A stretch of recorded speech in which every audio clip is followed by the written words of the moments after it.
ازيكم احلى بنات في الدنيا، عاملين ايه؟ يا رب تكونوا بخير. صلى على الرسول عليه افضل الصلاه والسلام. ولايك واشتراك للفيديو عشان يوصل لكم مني كل جديد. هنعمل النهارده مع بعض ازاي نسوي المانجا النية بطريقه حلوه جدا، وبيكون سعرها كمان مناسب لو انتي بتجيبيها نية. بس انا ما بشتريهاش من حد يعني في السوق ولا كده، لا انا بجيبها من الجنينه نفسها. فبتكون معايا بالشكل اللي انتوا شايفينه ده، بتكون نية كده.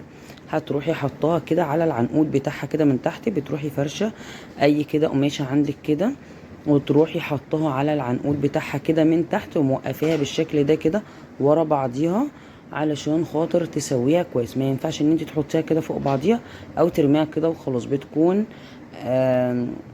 نية خالص يا جماعة، بتاخد 3 4 ايام وبتكون استوت، وبتكون تحفة يا بنات بجد. نوع المانجا الزبدة دوت بيبقى جميل قوي قوي للتخزين. فبدأت ان انا ارصها كده معاكم بالطريقة دي. لو انتي عارفة حد بيبيع مانجا مثلا من بتوع الجنين، احنا بنجيبها من الجنينة نفسها، بنجيبها من الجنينة نفسها بتاعة المانجا كده، وبنسويها احنا في البيت بالطريقة ديت.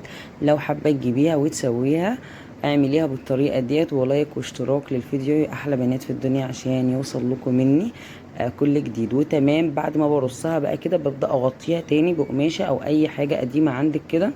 وبعد كده بقى بتقعدي تبصي عليها يوم والتاني ايه اللي بتستوي بتعينيها. انا بخزنها حب كده يا بنات، ما بقشرهاش ولا اعينها في اكياس كده زي ما كنت بعملها الاول. لا انا بحب اعينها حب كده، بمسك الحب اغسله وابدا ان انا اعينه. لايك واشتراك بقى لو عجبكم الفيديو.